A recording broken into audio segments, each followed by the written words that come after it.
What does the Bible really say about loyalty? Proverbs 3 verses 3 to 4. Let love and faithfulness never leave you. Bind them around your neck. Write them on the tablet of your heart. Then you will win favor and a good name in the sight of God and man. Loyalty is not as an occasional action, but a core identity. Love and faithfulness. Two pillars of loyalty are meant to be permanently attached to who we are. The imagery of binding them around your neck and engraving them on your heart suggests something visible, constant, and inseparable from daily life. Loyalty here is not situational. It is character-driven. Many people are loyal only when it is convenient, profitable, or socially rewarded. But biblical loyalty flows from inner conviction, not external pressure. Whether in friendships, marriage, work, or faith, loyalty rooted in character remains steady even when emotions fluctuate or circumstances change. This could mean maintaining integrity even when cutting corners will be easier. In relationships, it looks like honoring commitments even when misunderstandings arise. In faith, it means remaining devoted to God not only during blessings but also during silence or hardship. One important outcome: favor and a good name. True loyalty builds trust over time. People may not always notice flashy talent, but they remember dependable character. A loyal person becomes someone others can rely on, someone whose word carries weight. Loyalty must be intentional and internalized. You don't wake up loyal by accident. You choose it daily. When loyalty becomes a personal value system rather than a reaction, it shapes how people perceive you and how God honors you. In a world of broken promises and disposable relationships, this kind of loyalty stands out powerfully. Ruth 1 verses 16 to 17.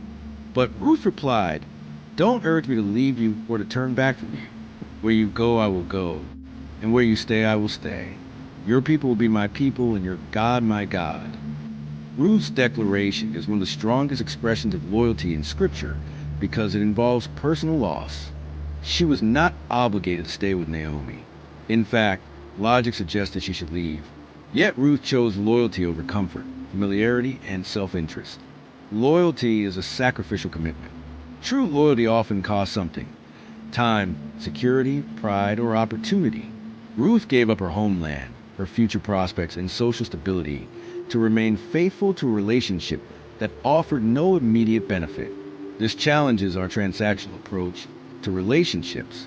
Many people stay only as long as there is something to gain. But loyalty means staying even when a relationship becomes inconvenient, unglamorous, or demanding. This doesn't mean tolerating abuse or harm. Biblical loyalty never requires self-destruction.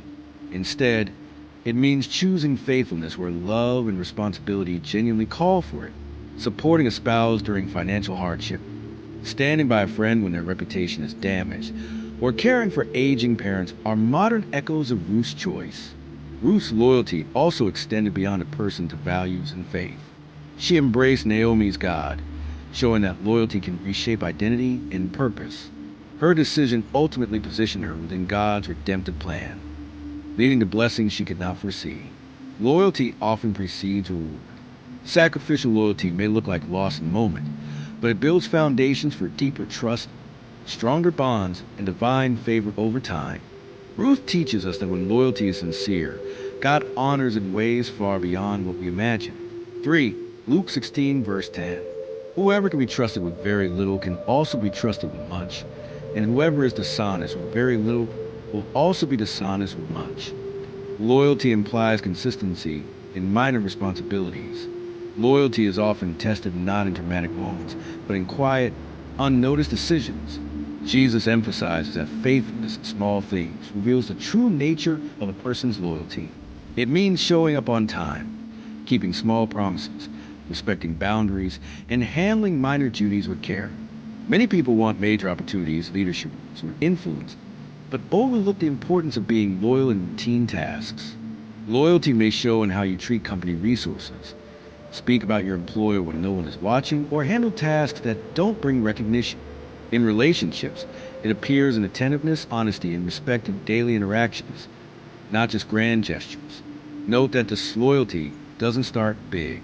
It begins subtly, cutting corners, bending truth, neglecting responsibilities.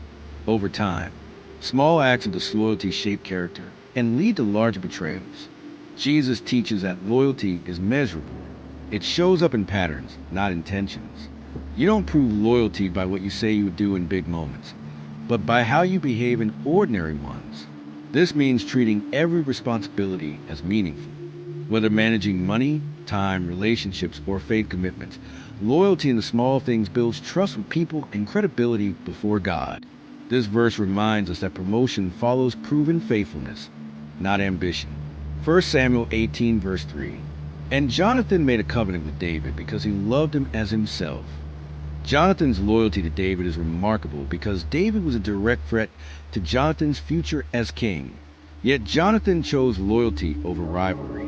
This verse introduces loyalty as the ability to remain faithful even when another person's success overshadows your own.